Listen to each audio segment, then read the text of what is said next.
तो इस एनिमे की शुरुआत में हमें एक एस रैंक मॉन्स्टर के बारे में बताया जाता है जिसका नाम है फेनरिर, और ये मॉन्स्टर अकेले ही एक पूरे के पूरे गांव को तबाह करने की ताकत रखता है। और फिर हमें एक गांव का सीन दिखाया जाता है जहां पर सभी लोग अपने जीवन की सारी जमा पूंजी इन लोगों के ऊपर खर्च कर देते हैं जो कि उन्हें फेनरिर से बचाएंगे। और फिर हम हमारे मेन कैरेक्टर को देखते हैं जो कि छुपकर ये सारा कुछ देख रहा होता है, लेकिन तभी अचानक उसके पीछे फेनरिर आ जाता है जिससे ये सारे के सारे लोग चौकन्ने हो जाते हैं। जिसके बाद एक लड़की इस फेनरिर को अपनी रस्सियों से जकड़ लेती है, लेकिन ये फेनरिर काफी स्ट्रॉन्ग होता है और इस लड़की को पटक कर मारता है जिससे उसकी हालत काफी खराब हो जाती है। लेकिन उसके साथ ही उसको हील करना शुरू कर देती है जिससे उसके अंदर दोबारा से जोश आ जाता है और वो इस मॉन्स्टर को फिर से जकड़ लेती है। और इसी मौके का फायदा उठाकर इनका लीडर अपनी फ्लेमिंग स्वॉर्ड निकालता है और एक ही झटके में इस फेनरिर को खत्म कर देता है। जिसके बाद ये पूरी की पूरी पार्टी सभी गाँव वालों के सामने फेमस हो जाती है। जिसके बाद हम दोबारा से हमारे मेन कैरेक्टर को देखते हैं और वो ये सोचता है कि मेरी स्टोरी इन सभी से काफी अलग है क्योंकि मेरे पास कोई भी पावर नहीं है। और हाँ, ये बंदा भी उन्हीं की टीम का एक हिस्सा है जिसका नाम है कर्ड। और यहीं से हमारा सीन चेंज हो जाता है और हम ये देखते हैं ये सामने वाला बंदा जिसका नाम है गोलनोवा,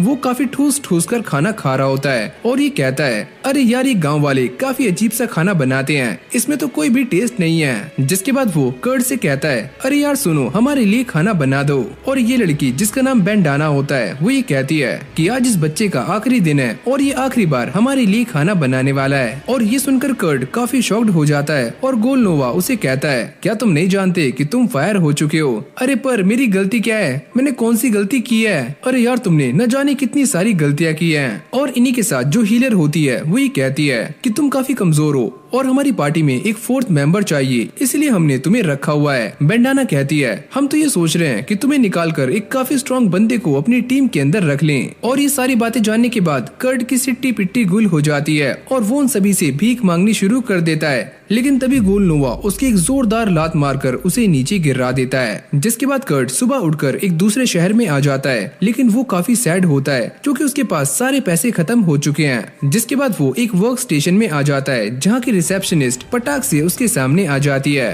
बोलो तुम्हें क्या चाहिए, कोई काम या फिर तुम कहीं प्लेसमेंट ढूंढ रहे हो? वैसे मुझे काम चाहिए और मैं काम ही ढूंढ रहा हूँ। जिसके बाद ये लड़की उससे ये पूछती है कि इससे पहले तुमने कहाँ पर काम किया है? और कर्ट ये बताता है कि इससे पहले मैं एक पार्टी का मेंबर था जिसका नाम था फ्लेमिंग ड्रैगन फैंग। और ये सुनकर वो लड़की काफी शॉक्ड हो जाती है, लेकिन कर्ट इस बात से काफी उदास होता है कि उसकी पार्टी वालों ने उसे पार्टी से निकाल दिया। और ये लड़की कहती है कि तुम टेंशन मत लो, हम तुम्हारा एक एप्टीट्यूड टेस्ट लेने वाले हैं, शायद तुम्हारे अंदर कोई खूबी मिल जाए। और ये सुनते ही कर्ट के चेहरे पर एक स्माइल आ जाती है और जब उसका टेस्ट लिया जाता है तो वो सारे के सारे टेस्ट में जी रैंक लाता है जो कि यहाँ का सबसे लोएस्ट रैंक है। यानी कि कर्ट के पास कोई भी कॉम्बैट स्किल नहीं है और न ही एक ढीले पैसे की नॉलेज। पर ये लड़की उसे दिलासा देती है कि अभी भी एल्केमी और ब्लैक स्मिथ स्किल का टेस्ट लेना बाकी है और शायद उसमें तुम्हारा कुछ हो जाए, लेकिन ये वाला टेस्ट एक हफ्ते के बाद होने वाला है। और कर्ट कहता है, अरे यार मेरे पास तो पैसे भी नहीं है। जो देखकर ये लड़की उसे एक काम सौंपती है, पर इसमें भी उसकी हालत काफी टाइट हो रही होती है। चलो मैं तुम्हारी हेल्प करती हूँ जिससे तुम्हें एक काम मिल जाएगा।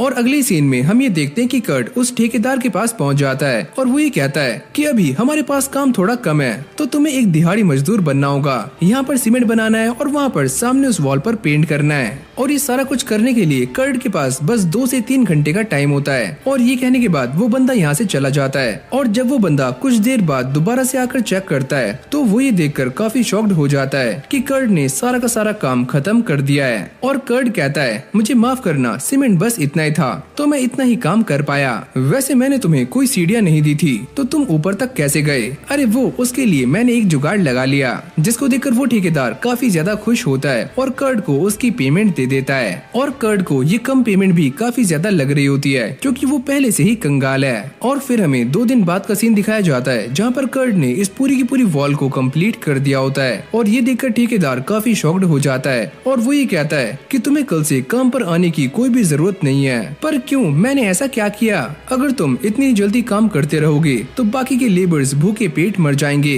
जिसके बाद वो कर्ट को उसकी पेमेंट दे देता है और कर्ट को ये समझ नहीं आता कि उसके साथ क्या हो रहा है। और फिर वो दोबारा से वर्क स्टेशन पर पहुंच जाता है जहाँ पर ये रिसेप्शनिस्ट उसे बताती है कि अब भी उस बंदे को आने में 2 से 3 दिन लगने वाले हैं। और यहीं पास में एक लड़की दूसरी रिसेप्शनिस्ट से लड़ रही होती है और वो ये कहती है कि मुझे एक बंदे को हायर करना है और ये सुनने के बाद कर्ट सामने आ जाता है और वो ये कहता है कि मैं इस काम को करने के लिए तैयार हूँ, लेकिन मैं इस बच्चे को हायर करना नहीं चाहती। और ये रिसेप्शनिस्ट उसे समझाती है कि अगर तुम किसी और को हायर करना चाहती हो तो तुम्हें कम से कम 10 दिन का टाइम लगने वाला है। अच्छा ठीक है, मैं इसे हायर कर रही हूँ। जिसके बाद वो कर्ट को लेकर यहाँ से चली जाती है और ये रिसेप्शनिस्ट अब भी कर्ट के बारे में ही सोच रही होती है, वो कितना अच्छा है, कितना क्यूट। और तभी उसके पास कर्ट की बची हुई पेमेंट भी रिसीव हो जाती है और जैसी वो उसे खोलकर देखती है तो इसके अंदर उसे 200 गोल्डन कॉइन्स मिले होते हैं। और ये देखकर वो काफी ज्यादा चौंक जाती है और पटाख से नीचे गिर भी जाती है। जिसके बाद ये दोनों इस सैंडबैग को लेकर बातें करना शुरू कर देती हैं और ये बताती हैं कि अगर किसी के पास ज्यादा माना होगा तो ये सैंडबैग भारी हो जाएगा, जैसे कि उस दिन कर्ट के साथ हुआ था। और जब वो इसे उठाकर देखती है तो ये काफी लाइट फील हो रहा होता है। और फिर अगली सीन में यूरेशिया कर्ट को लेकर उसी जगह पर आ जाती है जहाँ पर उसे माइनिंग का काम करना है, पर कर्ट उसे मना करता है कि मैं तुम्हारे साथ एक ही टेंट में सोने वाला नहीं हूँ। लेकिन वो साथ में इसकी तारीफें भी करता है, तुम काफी क्यूट हो। अरे ओए, ये तुम क्या बोल रहे हो? अरे हाँ, मैं सच बोल रहा हूँ, मैंने पूरी दुनिया देखी है, पर तुम सच में काफी क्यूट हो। पर वो उसके मारते हुए कहती है कि तुम ऐसा मत बोलो। जिसके बाद वो कर्ट को खाने के लिए एक उबला हुआ आलू देती है और ये देखकर वो काफी खुश हो जाता है। क्या इसे तुमने पकाया है? ये कोई बड़ी बात नहीं है, चुपचाप इसे खा लो। और फिर हम रात का सीन देखते हैं जहाँ पर ये दोनों ही एक ही टेंट में सो रहे होते हैं, पर कर्ट को नींद नहीं आती। जिसके बाद वो अपने सामने यूरेशिया, जिसे हम आगे यूरी बोलने वाले हैं, उसे देखता है तो ये लड़की आधे कपड़ों में होती है, जिसको देखकर कर्ट के गाल लाल हो जाते हैं और वो ये सोचता है अरे ओ यूरी, तुम्हें ऐसे सोना नहीं चाहिए, आखिरकार हूँ तो मैं एक लड़का ही। और जैसे वो बाहर जाता है तो यूरी ये सोचती है कि हम यहाँ पर एक हफ्ते रहने वाले हैं और मैं बस ये चेक कर रही हूँ कि तुम कैसे हो। और अगली सुबह वो ये नोटिस करती है कि कर्ट आराम से बाहर सो रहा होता है। जिसके बाद यूरी उसके पास जाती है और ये बताती है कि जल्दी से तैयार हो जाओ क्योंकि हमें एक हफ्ते के अंदर अंदर 10 गोल्ड कॉइन्स का जुगाड़ करना है। वैसे तुमने ये डिसाइड कर लिया है क्या कि हम कहाँ पर माइनिंग करने वाले हैं? अरे वो तो हम ढूंढ लेंगे। जिसके बाद कर्ट उसे लेकर एक जगह पर आ जाता है और वो एक पत्थर को उठाकर उसके ऊपर हैमर से अटैक करता है, जिसके अंदर से कुछ क्रिस्टल्स निकलते हैं। और ये देखकर यूरी काफी शॉक्ड हो जाती है क्योंकि पहली अटेम्प्ट में उन्हें क्रिस्टल्स मिल चुके हैं। और फिर देखते ही देखते कर्ट काफी सारे क्रिस्टल्स को इकट्ठे कर लेता है, जिसको देखकर यूरी काफी शॉक्ड हो रही होती है और वो ये कहती है क्या हम इन्हें बेचने वाले हैं? अरे थांबा थांबा, हम इन्हें ऐसे नहीं बेचेंगे, पहले हम इन्हें एक मैजिक क्रिस्टल के अंदर चेंज करेंगे जिससे इनकी कीमत काफी बढ़ जाएगी। और यूरी इस बात को देखकर भी काफी हैरान हो रही होती है कि कर्ट एक ही सेकंड में इस क्रिस्टल को एक मैजिक जैम के अंदर कन्वर्ट कर देता है। और कर्ट अब भी अपने मन में यही सोच रहा होता है कि जिसके पास कम माना होता है उसे ये स्टोन बनाने में कम टाइम लगता है और जिसके पास ज्यादा माना होगा उसे ये बनाने में ज्यादा लंबा टाइम लगेगा। यानी कि हर चीज को वो उल्टा सोच रहा होता है। और फिर हमें शाम का सीन दिखाया जाता है जहाँ पर यूरी इन सारे के सारे स्टोन्स को बेचने के लिए जा रही होती है। ये तो सच में काफी क्यूट है। जिसके बाद वो इन स्टोन्स को बेचने के लिए एक बंदे के पास आ जाती है और वो ये पूछता है कि आखिरकार इन स्टोन्स को कौन से अटेलियर ने बनाया है। और अब वो अपना रॉयल साइन दिखाती है और ये बंदा उससे माफी मांगनी शुरू कर देता है और वो ये कहती है कि मैं तुम्हारे टेलीपोर्टेशन स्टोन का इस्तेमाल करना चाहती हूँ। और अब वो यहाँ से टेलीपोर्ट होकर एक लड़की के पास आ जाती है और वो ये कहती है कि ये स्टोन काफी कम चमक रहा है तो इसके तुम्हें 10 सिल्वर कॉइन्स मिल सकते हैं। और फिर वो इसे चेक करने के लिए चली जाती है, लेकिन जैसे वो वापस आती है तो वो ये कहती है कि इसके बदले तुम्हें 10 गोल्डन कॉइन्स मिलने वाले हैं। क्या 10 गोल्डन कॉइन्स? ये तुम क्या बोल रही हो? और वो ये बताती है कि भले ही ये क्रिस्टल काफी छोटा है लेकिन इसके अंदर माना कूट कूट कर भरा हुआ है जिसे इसके अंदर सील किया गया है। जिसके बाद वो अपना सारा का सारा सामान इसको बेच देती है जिससे उसे 500 गोल्डन कॉइन्स मिल जाते हैं। और ये लड़की कहती है कि तुम मुझसे वादा करो कि तुम मेरे अलावा ये सारे क्रिस्टल्स किसी और को नहीं बेचोगी। और यहाँ तक कि वो यूरी से उस अटेलियर का नाम भी पता कर रही होती है जिसने ये क्रिस्टल्स बनाए हैं, पर यूरी उसे मना कर देती है कि मैं तुम्हें ये नहीं बता सकती। वैसे वो बंदा काफी अच्छा काम कर रहा है तो मेरे ख्याल से उसे किंगडम के अंदर भी काम मिल सकता है। जिसके बाद यूरी दोबारा से क्रिशाइल के पास आ जाती है, पर इन दोनों का एक ही सवाल होता है कि आखिरकार ये कर्ट है कौन? मुझे माफ करना लेकिन मैं उसके बारे में तुम्हें कुछ भी बता नहीं सकती।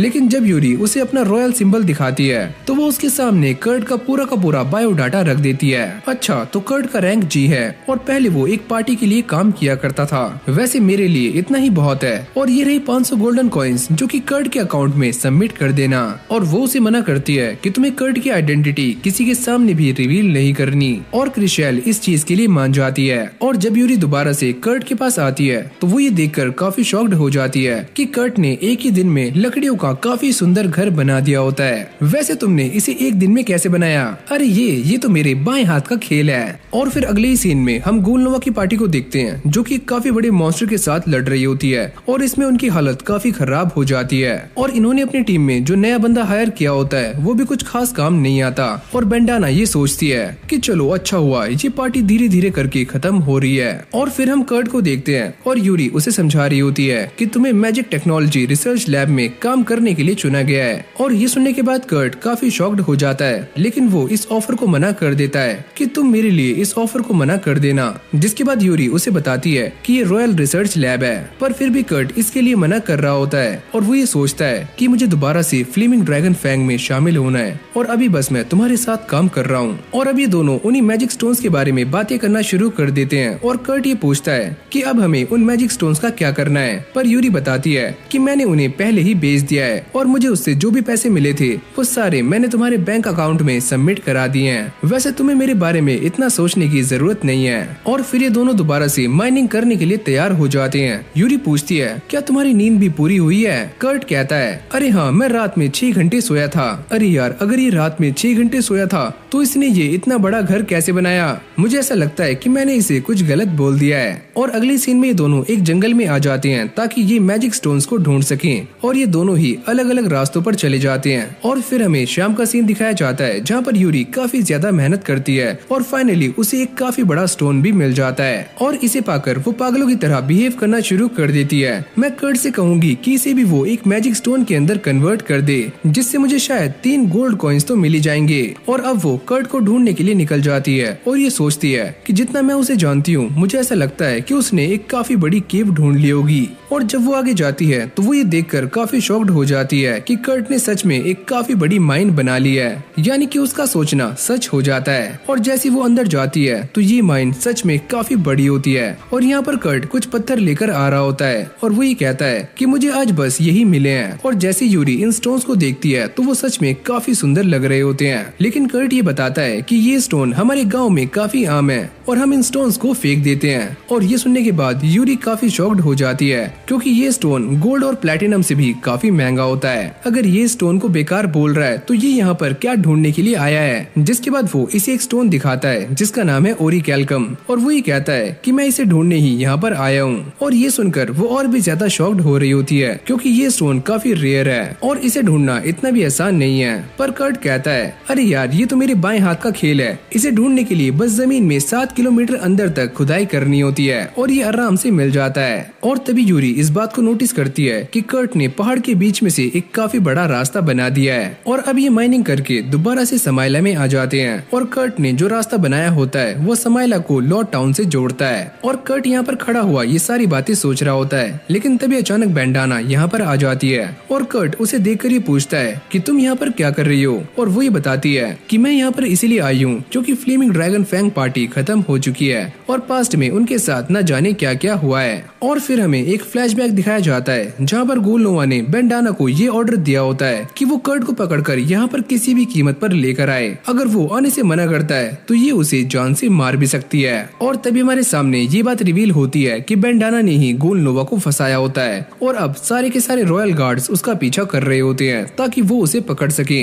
और इस तरह बेंडाना कर्ट को बता रही होती है कि उसे भी पार्टी से निकाल दिया गया है। और ये सुनने के बाद कर्ट काफी निराश हो जाता है। अब मेरे भी उस पार्टी में जाने के काफी कम चांसेस हैं। जिसके बाद बेंडाना उससे कहती है कि मैं ये जानती हूँ कि तुम वर्क स्टेशन में काम ढूंढने के लिए जा रहे हो, वैसे मेरे पास भी तुम्हारे लिए एक काम है और तुम मेरे दोस्त की शॉप में उसकी हेल्प कर सकते हो। और ये सुनने के बाद कर्ट थोड़ा बहुत सोचता है, लेकिन बेंडाना उसे मना लेती है। जिसके बाद वो उसी शॉप की तरफ निकल जाता है। और फिर हमें ये बताया जाता है कि वो जिस शॉप में काम करने के लिए जा रहा है उस शॉप का ओनर अंदर एक अटेलियर मास्टर है जहाँ पर काफी सारे मैजिकल वेपन्स और मेडिसिन बनाई जाती हैं। और अगले सीन में कर्ट उसी घर के सामने पहुँच जाता है और जैसे वो बेल बजाता है तो अंदर से एक छोटी लड़की बाहर आती है और कर्ट उसे देखकर हैरान हो जाता है, क्या तुम एक अटेलियर मास्टर हो? पर ये लड़की एक एल्फ होती है और वो ये बताती है कि वो अटेलियर मास्टर के लिए काम करती है। जिसके बाद वो कर्ट को लेकर अंदर चली जाती है और जैसे ही कर्ट अंदर पहुंचता है तो वो ये देखकर काफी शॉक्ड हो जाता है क्योंकि इस जगह से काफी गंदी बदबू आ रही होती है। और ये एल्फ बताती है कि वो साफ सफाई में बिल्कुल भी अच्छी नहीं है, क्या तुम मेरी हेल्प कर सकते हो इस जगह को साफ करने में? और तभी अचानक उसे अटेलियर मास्टर की आवाज आती है। जिसके बाद मिशेल वहाँ पर चली जाती है और 30 मिनट के बाद वो सारी की सारी सफाई को पूरा कर लेता है। और अब वो मिशेल को ढूंढते ढूंढते एक कमरे में पहुँच जाता है जहाँ पर एक लड़की कपड़े बदल रही होती है। अरे ओए, तुम यहाँ पर क्या कर रहे हो? वैसे मैं तो यहाँ पर मिशेल को ढूंढने के लिए आया था। और तभी कर्ट की नजर इसके पेट पर जाती है जहाँ पर एक मार्क बना हुआ होता है और ये लड़की बताती है कि ये एक कर्स मार्क है जो कि मुझे किसी ने दिया था। और जैसे कर्ट इसको पास से देखता है तो वो ये समझ जाता है कि ये निशान काफी खतरनाक है, इससे तो इसकी बॉडी अंदर ही अंदर मर रही है। और फिर अगले सीन में हमें यूरी को दिखाया जाता है जो कि ये सारा सामान बेचने के लिए मिमिको के पास आती है और वो ये बताती है कि तुम्हें इस सारे सामान के बदले में 50,000 गोल्ड कॉइन्स मिलने वाले हैं। और तभी यूरी उससे पूछती है कि अगर कर्ट के बारे में किसी को पता चल गया तो ये लोग उसके साथ क्या करेंगे? और मिमिको ये बताती है कि शायद से ये सारे लोग उसके ऊपर एक्सपेरिमेंट्स कर सकते हैं या फिर उसे जान से मार भी सकते हैं। और ये सारा कुछ सुनने के बाद यूरी डिसाइड करती है कि वो कर्ट को एक अटेलियर मास्टर बनाने वाली है और उसे अपने बॉडीगार्ड के रूप में रखेगी ताकि वो सेफ रहे। लेकिन दिक्कत तो ये है कि वो इसके लिए कैसे मानेगा क्योंकि उसे अपनी एबिलिटीज के बारे में कुछ भी पता नहीं है। और फिर हम दोबारा से कर्ट को देखते हैं जिसकी मुलाकात अब अटेलियर मास्टर से हो जाती है और कर्ट उनसे माफी मांगता है कि मुझे माफ करना, मैंने तुम्हारा किचन बिना पूछे यूज कर लिया। वैसे मैं उस लड़की के लिए खाना बना रहा हूँ जो कि ऊपर है। जिसको सुनने के बाद ये अटेलियर मास्टर जिसका नाम ओफिलिया होता है वो काफी शॉक्ड हो जाती है कि तुम एक बात ध्यान रखना, उसके बारे में किसी को भी पता नहीं लगना चाहिए कि वो लड़की यहाँ पर रहती है। और अब वो उसे 3 सिल्वर कॉइन दे देती है। जिसके बाद कर्ट यहाँ से चला जाता है। जिसके बाद ओफिलिया दोबारा से उसी लड़की के पास आ जाती है जिसकी ड्रेस थोड़ी सी अजीब होती है। ओफिलिया उससे कहती है कि तुम इसे ठीक कर लो। अरे तुम जानती हो कि मैं ये खुद से नहीं कर सकती। अच्छा रुको, मैं करती हूँ। और अब ये लड़की उस खाने को खाती है जो कि कर्ट ने इसके लिए बनाया था और जैसे ये उसे खाती है तो उसे अजीब सा होना शुरू हो जाता है और वो नीचे गिर जाती है। और ओफिलिया को ऐसा लगता है कि कर्ट ने इसके अंदर जहर मिलाया है। और तभी अचानक हम ये देखते हैं कि ये लड़की बिल्कुल सही हो जाती है और यहाँ तक कि इसका कर्ज भी गायब हो जाता है। और फिर हमें एक अननोन बंदे को दिखाया जाता है जो ये कहता है, मालिक मुझे माफ करना, उन्होंने इसका कर्ज हटा दिया है, मैं इसे दोबारा से कास्ट कर देता हूँ, तुम्हें ऐसा करने की कोई भी जरूरत नहीं है, वैसे भी वो लड़की मरने वाली है। और फिर यहीं से हमारा सीन चेंज हो जाता है और ये दोनों लड़कियाँ मिमिको के पास आ जाती हैं। हमें तुमसे एक जरूरी काम है। और वो ये कहती है कि तुम मुझसे बात कर सकती हो और वैसे भी यूरी काफी अच्छी लड़की है तो ये इसके बारे में किसी को भी नहीं बताएगी। और जैसे ये दूसरी लड़की अपना मास्क उतारती है तो यूरी और मिमिको काफी शॉक्ड हो जाती हैं क्योंकि उनके सामने यहाँ की थर्ड प्रिंसेस लिसेल खड़ी हुई होती है। और वो ये पूछती है, लेकिन आप तो बीमार थी। ओफिलिया ये बताती है कि ये बीमार नहीं थी, इनके ऊपर एक कर्ज था और कोई इन्हें जान से मारना चाहता था ताकि एक काफी बड़ी वॉर हो सके। और जैसे उन दोनों को ये पता चलता है कि लिसेल के ऊपर का कर्ज अब हट चुका है तो मिमिको उसे गले से लगा लेती है। जिसके बाद लिसेल ये बताती है कि मेरे इस कर्ज को कर्ट ने दूर किया है। और ये सुनने के बाद यूरी और मिमिको काफी शॉक्ड हो जाती हैं और इन दोनों को देखकर ऐसा लगता है कि मानो इन दोनों के पैरों के नीचे से जमीन खिसक गई हो। और फिर अगले सीन में हम ये देखते हैं कि ये सारे एक साथ बैठे हुए होते हैं और जैसे ही मिमिको और यूरी को ये पता चलता है कि कर्ट ने जो पुडिंग बनाई थी उससे इस लड़की का कर्ज ठीक हो गया है तो ये सुनकर वो दोनों काफी शॉक्ड हो जाती हैं। और फिर मिमिको ये बताती है कि जिसने भी लिसेल को मारने की कोशिश की है वो पक्का रॉयल कैपिटल के अंदर है और वो इन तीनों में से कोई एक हो सकता है। और पहला है सानोवा, दूसरा मिनोल्फ और तीसरी है ईसाडोरा। और अब ये सारे इसी बारे में बात करना शुरू कर देते हैं कि आखिरकार इन तीनों में से असली कल्प्रिट कौन है। और ये सारी बातें सुनने के बाद लिसेल कहती है कि ईसाडोरा मेरी स्टेप मॉम है और वो कैपिटल में फ्रीली कहीं भी जा सकती है। जिसके बाद ओफिलिया ये बताती है कि इन तीनों में से असली कल्प्रिट कौन है ये ढूंढने के लिए हमें एक ट्रैप बिछाना पड़ेगा। और अब ये सारे डिसाइड करते हैं कि जब लिसेल अडल्ट हो जाएगी तो उसे ट्रेनिंग के लिए कासल छोड़ना पड़ेगा और तभी हम एक ऐसा फ्रिक्शनल अटेलियर बनाएंगे जो कि एग्जिस्ट ही नहीं करता हो और लिसेल उसी के पास ट्रेनिंग करेगी और इन तीनों में से जो भी रियल कल्प्रिट होगा वो इस अटेलियर मास्टर के बारे में इंफॉर्मेशन गैदर करने की कोशिश करेगा। और तभी यूरी के दिमाग में एक आइडिया आता है और वो ओफिलिया को वही मैजिक क्रिस्टल दिखाती है, जिसको देखकर ओफिलिया काफी शॉक्ड हो जाती है क्योंकि ये मैजिक क्रिस्टल काफी रेयर है और बहुत ही ज्यादा हाई क्वालिटी का है। और फिर हम दोबारा से कर्ट को देखते हैं जो कि ओफिलिया के पास काम करने के लिए आता है, लेकिन यहाँ पर दरवाजा बंद होता है और तभी पीछे से मिशेल आ जाती है और वो ये बताती है कि कल तुम्हारे जाने के बाद वो दोनों भी यहाँ से कहीं चले गए। और कर्ट को ऐसा लगता है कि उसने कोई गलती की है और वो ही कहता है कि मुझसे कोई गलती हो गई, मुझे बता दो प्लीज। और मिशेल उससे कहती है कि आज तुम्हारे लिए कोई भी काम नहीं है। और ये सुनने के बाद कर्ट काफी उदास हो जाता है, जिसके बाद वो एक रेस्टोरेंट में आकर खाना खा रहा होता है और यहीं पास में एक पार्टी बैठी हुई होती है जिसके पास एक मेंबर कम होता है और ये सारे लोग उसी बारे में डिस्कस कर रहे होते हैं। और जैसे ही कर्ट उनकी बातें सुनता है तो वो उनके पास चला जाता है। अरे सुनो, मैं तुम्हारी हेल्प कर सकता हूँ। वैसे मैं कॉम्बैट स्किल में इतना अच्छा नहीं हूँ, लेकिन मैं सामान को काफी आराम से उठा सकता हूँ। लेकिन ये लड़की मना कर देती है। अबे ओए, तू एक छोटा सा बच्चा है, तू सामान क्या उठाएगा। और तभी ये साइड वाला बंदा उसे मारता है। अरे यार तुम चुप रहो। और वो ये कहता है कि वैसे हमें एक ऐसा पोर्टर चाहिए जो कि 200 किलो वजन उठा सके, क्या तुम ये कर सकते हो। और ये प्रूफ करने के लिए कर्ट पहले एक बंदे को उठाता है और बाद में दूसरे बंदे को जिसने 200 किलो का आर्मर पहना हुआ होता है, लेकिन ये उन दोनों को बड़ी आराम से उठा लेता है और वो दोनों काफी शॉक्ड हो रहे होते हैं। और अब ये सारे एडवेंचर के लिए आ जाते हैं और अपना अपना इंट्रोडक्शन दे रहे होते हैं, जिसके बाद कर्ट भी अपना इंट्रोडक्शन देता है और उन सभी को थैंक्स करता है। वैसे तुम सभी का शुक्रिया कि तुमने मुझे अपनी पार्टी के अंदर शामिल किया। जिसके बाद ये सारे एक डंजन की तरफ जा रहे होते हैं, लेकिन तभी कर्ट के पैर में एक स्लाइम चिपक जाता है और शीना उससे कहती है कि अगर तुम इसके कोर को तोड़ दोगे तो ये भी मर जाएगा। लेकिन कर्ट कॉम्बैट स्किल में एक नंबर का नल्ला होता है और वो इस चाकू को अपने पैर में ही घुसा लेता है और ये देखकर शीना उसकी हेल्प करती है और इस स्लाइम का कोर तोड़ देती है। जिसके बाद बाकी सब भी यहाँ पर आ जाते हैं और डेंजो ये कहता है कि तुम ये सारा काम छोड़ दो, वैसे भी तुम्हारा काम है सामान को उठाना, ये सारा कुछ हम हैंडल कर लेंगे। और अब ये सारे उस डंजन में आ जाते हैं जहाँ पर चारों तरफ बस अंधेरा होता है और तभी शीना अपने मैजिक का इस्तेमाल करके यहाँ पर थोड़ा बहुत उजाला कर देती है। और तभी अचानक वो सारे ये नोटिस करते हैं कि उनके सामने एक काफी खतरनाक गॉब्लिन खड़ा हुआ है और ये देखकर डेंजो उसके ऊपर अटैक कर देता है और एक ही झटके में उसका काम 25 कर देता है। लेकिन फिर यहाँ पर और भी ज्यादा गॉब्लिन्स आने शुरू हो जाते हैं जो कि एंट्रेंस की तरफ से भी आ रहे होते हैं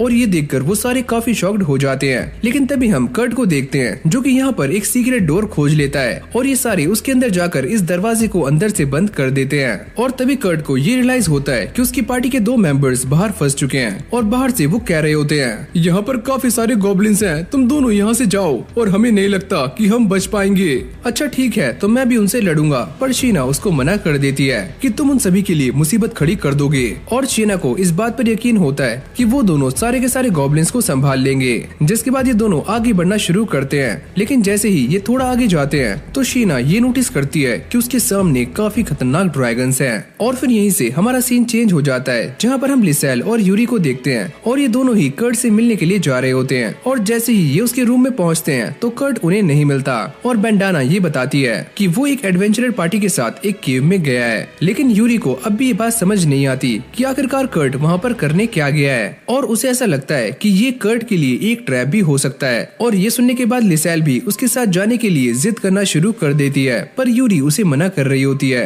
कि वहाँ पर काफी खतरा हो सकता है। लेकिन इसके बावजूद भी लिसेल उसकी चापड़ूसी करना शुरू कर देती है और यूरी को उसकी बात माननी पड़ती है। जिसके बाद ये दोनों उसी डंजन में आ जाते हैं और लिसेल कर्ट के फुटप्रिंट्स को पहचान लेती है और ये देखकर यूरी काफी हैरान हो जाती है। और जैसे ये दोनों थोड़ा आगे जाते हैं तो कर्ट के फुटप्रिंट्स यहाँ से गायब हो जाते हैं। जिसके बाद लिसेल अपनी मैजिक का इस्तेमाल करके कर्ट को ढूंढना शुरू कर देती है। वैसे इसे कर्ट की सेंस के बारे में पता कैसे चला, कहीं ये दोनों एक दूसरे के पास तो नहीं आ गए थे।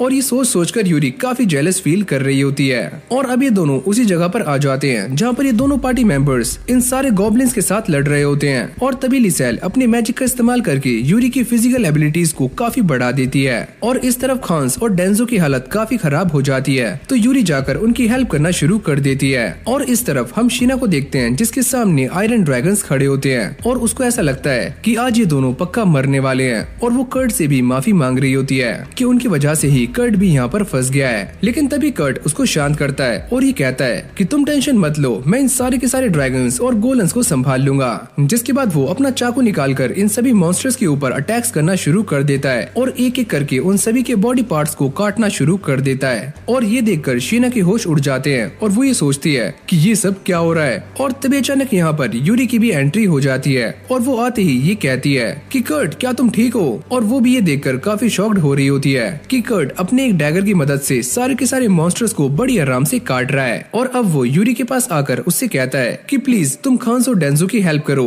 और वो ये कहती है कि तुम टेंशन मत लो, मैंने उन दोनों की हेल्प पहले ही कर दी है, वो भले ही थोड़े इंजर्ड है लेकिन अब ठीक हैं। जिसके बाद यूरी अपने मन में ये सोचती है कि इस नल्ले के सारे टेस्ट में जी रैंक आए थे लेकिन इसकी एबिलिटीज तो एस रैंक की है, यानी कि ये काफी स्ट्रॉन्ग है और इसको ये बात पता नहीं है। और अब ये सारे वहाँ से बचकर एक नई जगह पर आ जाते हैं और यूरी कर्ट को बताती है कि मेरे पास तुम्हारे लिए एक न्यू जॉब है जहाँ पर मैं भी काम करने वाली हूँ और तुम चाहो तो वहाँ पर काम कर सकते हो। लेकिन कर्ट उसको मना कर रहा होता है कि मैंने अभी अभी इस पार्टी को ज्वाइन किया है तो मैं इसे कैसे छोड़ सकता हूँ। खांस कहता है अरे यार तुम हमारी टेंशन मत लो, तुम्हारे पास काफी अच्छा ऑफर है तो तुम इसे ठुकराओ मत। और तभी यूरी उन सभी को ये बताती है कि वहाँ पर तुम सभी के लिए भी अपॉर्चुनिटीज हैं, यानी कि तुम भी वहाँ पर काम कर सकते हो। और ये सुनने के बाद कर्ट काफी खुश हो जाता है। और जब ये सारे यहाँ से जा रहे होते हैं तो कर्ट भी एक मॉन्स्टर का एक पार्ट उठा लेता है और यूरी उसे बताती है कि यहाँ से जाने के बाद तुम्हारा दोबारा से एक एप्टीट्यूड टेस्ट होने वाला है और तुम्हें तुम्हारी रियल एबिलिटीज के बारे में पता होना चाहिए। और अगले सीन में हम ये देखते हैं कि कर्ट मिमिको के पास आ जाता है, जिसके बाद ये उसे अपना इंट्रोडक्शन देती है और ये बताती है कि मैं तुम्हारा एप्टीट्यूड टेस्ट लेने वाली हूँ। और अगली सीन में कर्ट इन सारे पार्टी मेंबर्स के साथ पार्टी करना शुरू कर देता है और ये सारे काफी खुश होते हैं। और कर्ट के एप्टीट्यूड का भी रिजल्ट आ चुका है, जिससे ये बात तो साफ होती है कि वो क्लीनिंग, कुकिंग और माइनिंग में बी रैंक का है। लेकिन असली बात तो कुछ और है, जो कि मिमी को यूरी को बता रही होती है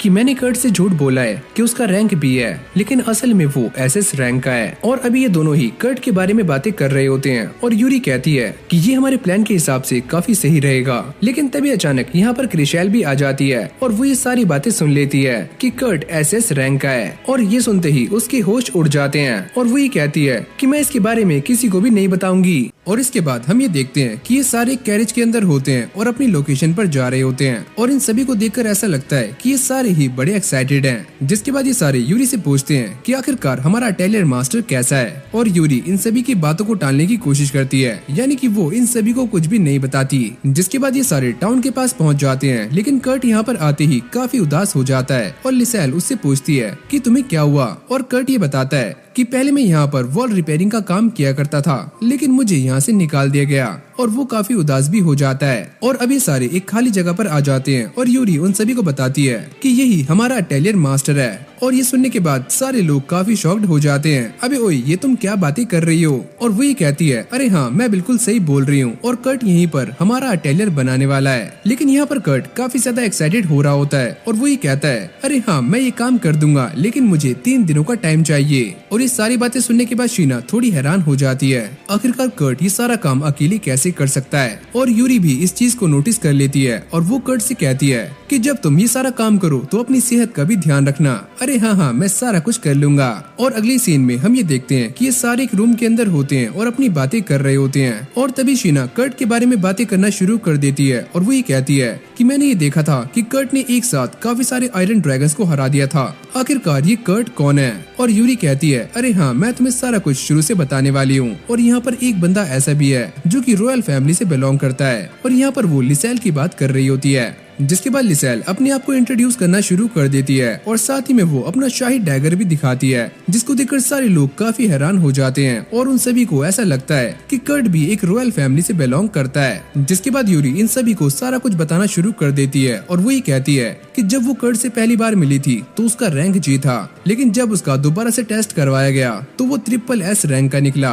और ये सुनने के बाद सारे लोग हैरान हो जाते हैं, ये तो इम्पॉसिबल है। और यूरी ये बताती है कि वैसे तो कर्ट ट्रिपल एस रैंक का है, पर कुछ चीजों में वो बी और सी रैंक का भी है। और अब ये सारा कुछ सुनने के बाद शीना यूरी के ऊपर गुस्सा करना शुरू कर देती है, क्योंकि यूरी कर्ट से काफी कुछ छुपा रही है। और तभी डेंजो ये बोलता है कि तुम अपनी बातों को कंटिन्यू करो। और अब लिसेल ये बताना शुरू कर देती है कि कर्ट काफी खास है और उसने अपने एक ही सूप से मेरा बरसों का कर्ज दूर कर दिया था।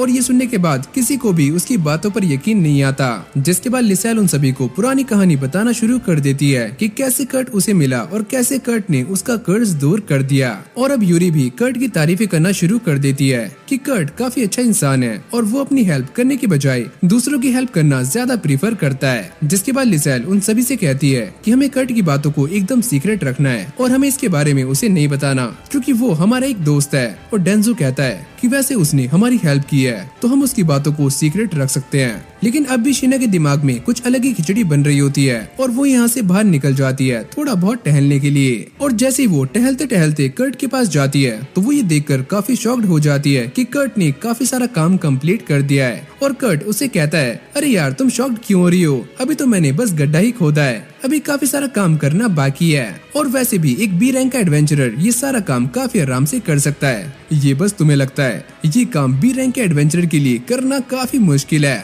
और अब शीना कर्ट को देखकर उसे सारा कुछ बताने के बारे में सोच रही होती है, लेकिन वो कर्ट से पता करती है कि सब तुम्हें इतना सारा काम देते हैं तो क्या तुम थकते नहीं हो।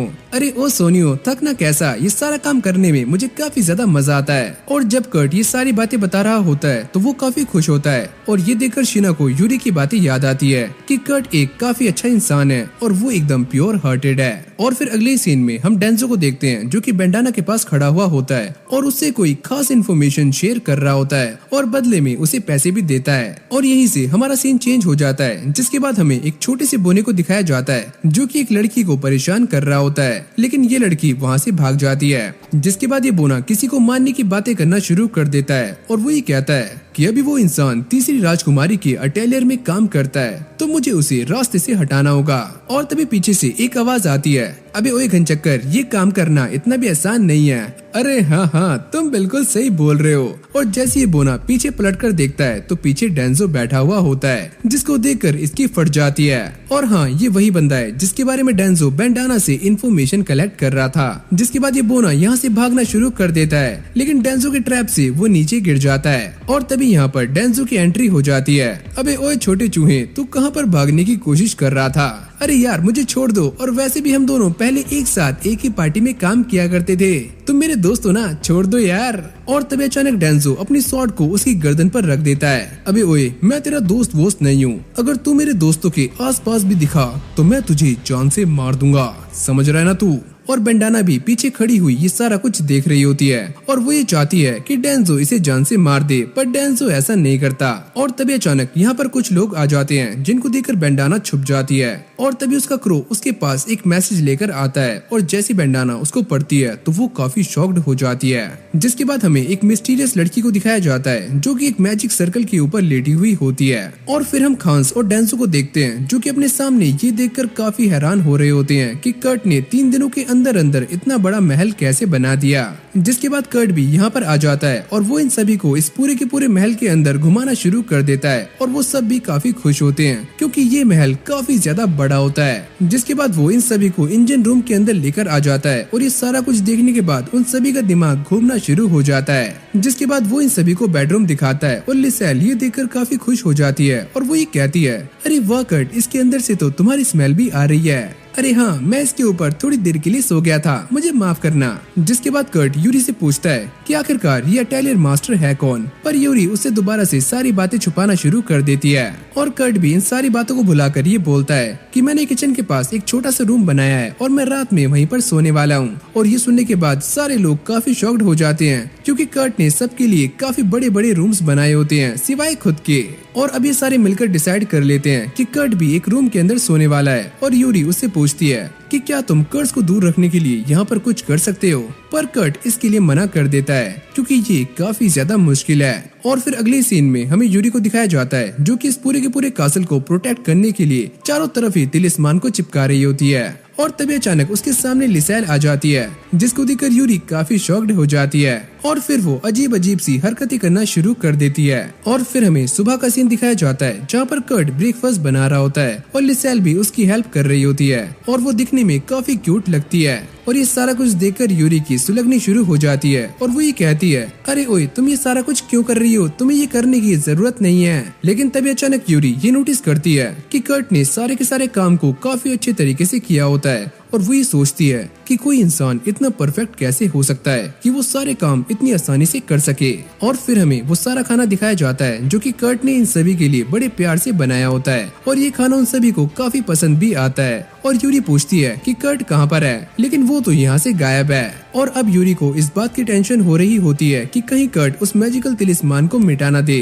और इस तरफ हम कर्ट को देखते हैं जो कि बेटा यही काम कर रहा होता है। अबे यार ये काला काला धब्बा क्या है, और वो इसे मिटा देता है। और जैसे यूरी उसे देखती है तो उसे काफी बड़ा झटका लगता है और वो सदमे में चली जाती है। और इसके बाद हम मार्लिफिस को देखते हैं जिसे बिशप ट्रिस्टन चर्च से बाहर निकाल देते हैं क्योंकि उसकी पार्टी फ्लेमिंग ड्रैगन फैंग एक काफी वायलेंट पार्टी बन चुकी है और यहाँ तक कि उनके एक साथी को भी भगोड़ा करार कर दिया गया है। और मार्लिफिस ये कहती है लेकिन इसमें मेरी कोई भी गलती नहीं है। लेकिन यहाँ पर बिशप ट्रिस्टन उसकी कोई भी बात मानने से इनकार कर रहा होता है। लेकिन बाद में वो ये कहता है, वैसे हम तुम्हारी पावर से काफी ज्यादा इम्प्रेस हैं और हम तुम्हारी सारी पुरानी चीजों को भुला सकते हैं अगर तुम हमारा एक काम कर दो। जिसके बाद वो उसे वाइन ऑफर कर देता है और ये कहता है कि तुम्हें हमारा एक काम करना होगा और वो काम ये है कि तुम्हें लिसेल को असैसिनेट करने में हमारी हेल्प करनी होगी। और मार्लिफिस भी काफी खुश होकर बोलती है, जी जहाँपना आप मुझसे कुछ भी करवा सकते हो। लेकिन तभी अचानक हम ये नोटिस करते हैं कि उसके पेट पर एक कर्स का निशान आ जाता है। और तभी ट्रिस्टन ये कहता है कि जो वाइन तुमने अभी पी है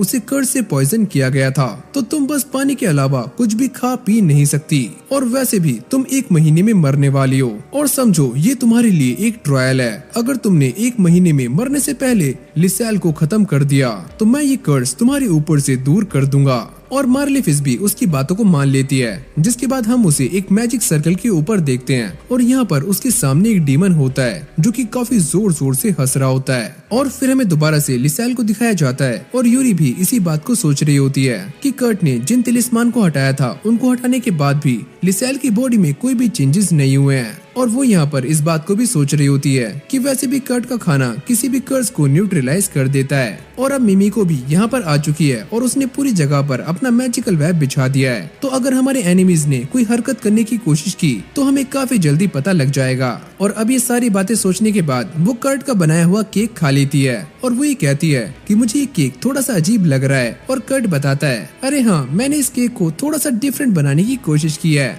और वो इन दोनों से कहता है कि तुम दोनों को कर्स की टेंशन लेने की जरूरत नहीं है। और ये सुनने के बाद यूरी थोड़ी शॉक्ड हो जाती है। लेकिन यहीं से हमारा सीन चेंज हो जाता है जहाँ पर हम एक अननोन बंदे को देखते हैं और यहाँ पर उसके सामने एक कर्स यूजर बैठा हुआ होता है और ये बंदा उससे कहता है कि फेलियर को बिल्कुल भी टॉलरेट नहीं किया जाएगा। और वो कर्स यूजर ये कहता है कि मुझे इसे बनाने में काफी लंबा टाइम लग गया, तो इस बार मैं लिसेल को कर्स करके ही मानने वाला हूँ। जिसके बाद वो लिसेल को कर्स करने की कोशिश करता है, लेकिन मिमिको के मैजिकल वेब से उन्हें ये सारा कुछ पता लग जाता है। और इस तरफ हम कर्ट को देखते हैं जो कि उन दोनों को ये बता रहा होता है कि उसने ये जो मेंशन बनाया है वो एक बैरियर का काम करता है जो कि कर्स को पूरी तरह से रिवर्स कर देता है। और अब ये सारा कुछ सुनने के बाद यूरी यहाँ से निकल जाती है। जिसके बाद कर्ट लिसेल से ये पूछता है कि तुम मेरे साथ शॉपिंग करने चलोगी। और फिर हमें एक किले के टॉप पर 2 बंदों को दिखाया जाता है जहाँ पर एक बंदा दूसरे से कहता है कि जनरल ये फॉग तो काफी ज्यादा बढ़ती जा रही है, तो क्या ये एक मॉन्स्टर अटैक हो सकता है? अरे जेनरिक क्या ये तुम हो?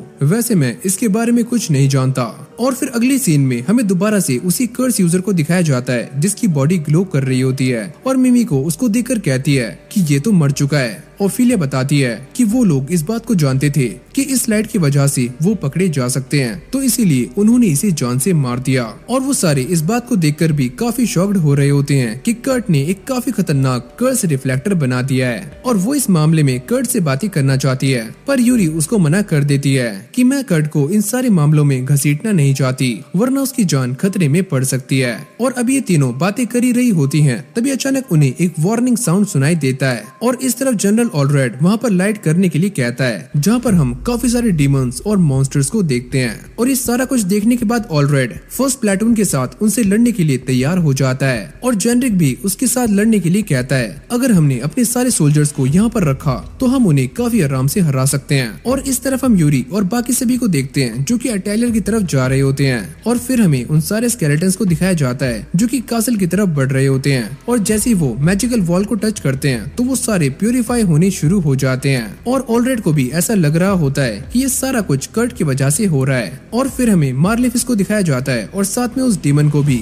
जो कि मार्लेफिस का मैजिक इस्तेमाल करके इन सारे के सारे स्केलेटन्स को समन कर रहा होता है। और मार्लेफिस भी इस बात को समझ जाती है कि पोलैंड चर्च के बिशप ने इस डीमन के साथ कॉन्ट्रैक्ट किया है ताकि वो लिसेल को जान से मार सके। जिसके बाद वो एक के बाद एक स्केलेटन्स को समन करना शुरू कर देता है। और तभी अचानक हम ये देखते हैं कि मार्लेफिस के पास उतनी एनर्जी नहीं होती जितनी की ट्रिस्टन ने इस डीमन को बताई थी। जिसके बाद वो मार्लेफिस की सोल का इस्तेमाल करना शुरू कर देता है और यहीं से हमारा सीन चेंज हो जाता है और फिर हम यूरी को देखते हैं जो कि कर्ट को ये बता रही होती है कि पूरी की पूरी सिटी मॉन्स्टर से घिरी हुई है और यहाँ पर काफी सारे फ्लाइंग मॉन्स्टर्स भी हैं। जिसके बाद वो ये सोचती है कि फैंटम से हमें जो इन्फॉर्मेशन मिली है उसके हिसाब से ये सारे के सारे मॉन्स्टर्स लेपिटा रूइंस की तरफ से आ रहे हैं। जिसके बाद वो कर्ट को ये बताती है कि रात भी उनके ऊपर अटैक हुआ था, लेकिन जैसे ही उन सारे मॉन्स्टर्स ने मैजिकल वॉल को टच किया तो वो सारे के सारे प्यूरिफाई हो गए। और कर्ट ये कहता है कि हमारे विलेज में ऐसा होना काफी आम बात है। और अब यूरी उनसे कहती है कि मैं बाहर जा रही हूँ लेकिन तुम दोनों को अपना ख्याल रखना होगा।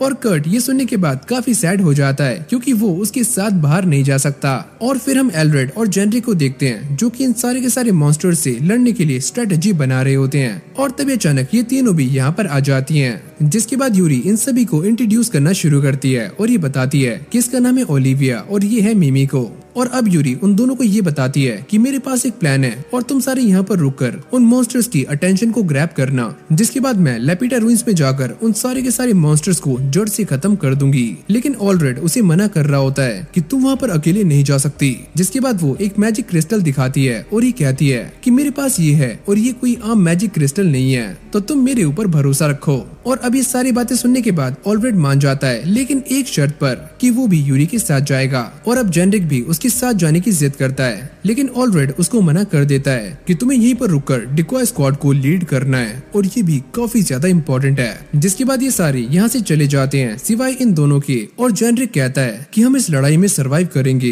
और दोबारा से यहाँ पर वापस लौटेंगे। और फिर हमें कर्ट को दिखाया जाता है जो काफी ज्यादा परेशान होता है। वैसे डेंजो का ब्लेड काफी खतरनाक था, क्या मैं भी कुछ ऐसा बना सकता हूँ? और ये सोचने के बाद वो भी कुछ बनाना शुरू कर देता है। और फिर हमें मैजिक वॉल के बाहर काफी सारे मॉन्स्टर्स को दिखाया जाता है और यूरी ये कहती है कि जैसे ही मैं इस क्रिस्टल को बाहर फेंकूं तो तुम सारे अपनी आंखें बंद कर लेना। और जैसे यूरी इस मैजिकल क्रिस्टल को सामने वाले मॉन्स्टर्स के ऊपर फेंकती है तो वहाँ पर एक काफी तेज रोशनी हो जाती है, जिससे ये सारे के सारे मॉन्स्टर्स प्यूरिफाई हो जाते हैं। जिसके बाद ये सारे लोग उनसे लड़ने के लिए निकल जाते हैं। और इस तरफ हम कर्ट को देखते हैं जिसने एक ब्लेड बना लिया होता है, लेकिन वो ब्लेड उसे बिल्कुल भी पसंद नहीं आता।